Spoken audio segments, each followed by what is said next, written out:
अयोध्या के जंगल में पर्यटन स्थल विकसित करने की तैयारी। वन मंत्री से बातचीत के बाद शासन को भेजा गया प्रस्ताव। श्री राम जन्मभूमि मंदिर निर्माण के साथ साथ अयोध्या जनपद के कई महत्वपूर्ण स्थलों को पर्यटन स्थल के रूप में विकसित करने की तैयारी है। इसी में एक रुदौली तहसील क्षेत्र के कामाख्या धाम मंदिर के आसपास के बड़े भूखंड को उन पर्यटकों के लिए विकसित किया जा रहा है जो प्रकृति के करीब समय बिताना चाहती है। यानी प्रकृति के करीब समय बिताने के लिए कतरनिया जंगल दुधवा नेशनल पार्क जाने की जरूरत नहीं है, बल्कि अयोध्या में ही ऐसा पर्यटक स्थल विकसित करने का प्रस्ताव शासन को भेज दिया गया है।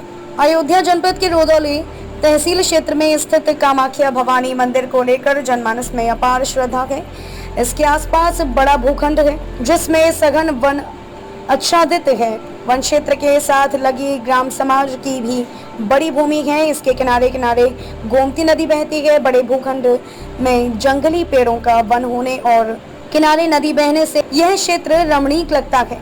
कामाख्या भवानी के दर्शन के लिए दूर दूर से लोग यहाँ आते हैं, इसलिए इस पूरे क्षेत्र को पर्यटन स्थल के रूप में विकसित करने का प्रस्ताव योगी सरकार के पहले कार्यकाल में भी भेजा गया था। अब दूसरे कार्यकाल में रुदौली विधानसभा के भाजपा विधानसभा रामचंद्र यादव ने यूपी के वन मंत्री के सामने उठाया, तो एक बार फिर संशोधित प्रस्ताव डीएम अयोध्या नीतीश कुमार और क्षेत्रीय वन अधिकारी शीतांशु पांडे की तरफ से शासन को भेजा गया है। इस प्रस्ताव में कामाख्या भवानी मंदिर के विकास की परियोजना शामिल नहीं है, क्योंकि इसका प्रस्ताव पहले ही पास हो चुका है। ग्राम समाज और वन विभाग की भूमि को संयुक्त रूप से मिलाकर पर्यटन स्थल का निर्माण किया जाना है। इसमें साइकिल ट्रैक, पक्षी विहार, पर्यटक हट समेत पर्यटकों से जुड़ी सुविधाओं का विकास किया जाएगा, जिससे उन्हें प्रकृति के समीप रहने का एहसास हो सके। शीतांशु पांडे, क्षेत्रीय वन अधिकारी अयोध्या। शीतांशु पांडे, क्षेत्रीय वन अधिकारी अयोध्या ने बायोडायवर्सिटी पार्क का प्रस्ताव भेजा है। कामाख्या मंदिर के आसपास जो मौजूद वन विभाग का और ग्राम समाज का एरिया है, दोनों को मिलाकर एक प्रपोजल भेजा है। पहले भी प्रपोजल भेजा जा चुका था, अब थोड़ा संशोधित करके दोबारा जिला मजिस्ट्रेट द्वारा भी एक प्रपोजल भेजा गया है।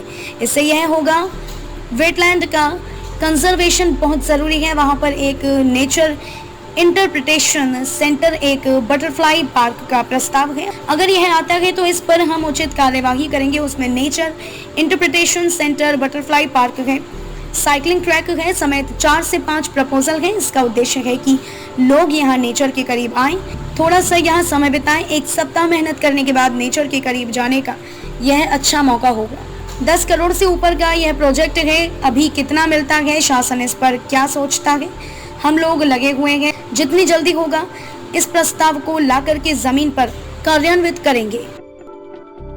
हाँ, एक ये बायोडायवर्सिटी पार्क का हमने एक प्रस्ताव भेजा है। वो कामाख्या मंदिर के आसपास जो एरिया है वो हमारी वन ब्लॉक के एरिया में आती है और कुछ ग्राम समाज के भी है, और दोनों को मिलाकर हमने एक प्रपोजल भेजा है। जो पहली प्रपोजल भेजा जा चुका था, थोड़ा संशोधित करके डिस्ट्रिक्ट मजिस्ट्रेट द्वारा भी ये प्रपोजल भेजा जा चुका है। तो इससे क्या होगा कि होपफुली एक वेटलैंड का कंजर्वेशन, जो संरक्षण बहुत ज़रूरी है, और वहाँ पर एक नेचर इंटरप्रिटेशन सेंटर हो, बटरफ्लाई पार्क हो, उसमें हमने एक प्रस्तावित किया है।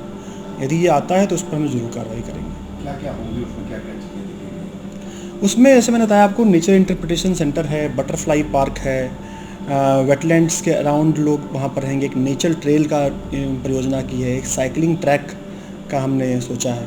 तो ये 4-5 प्रावधान रखे हैं जो कि लोग आएँ, एक नेचर के समीप थोड़ा सा आएँ और थोड़ा सा यहाँ पर टाइम बिताएं, क्योंकि हर 1 हफ्ते बाद वो ये लोग खूब मेहनत करने के बाद एक नेचर के समीप जाने का एक अच्छा मौका मिलेगा उनको।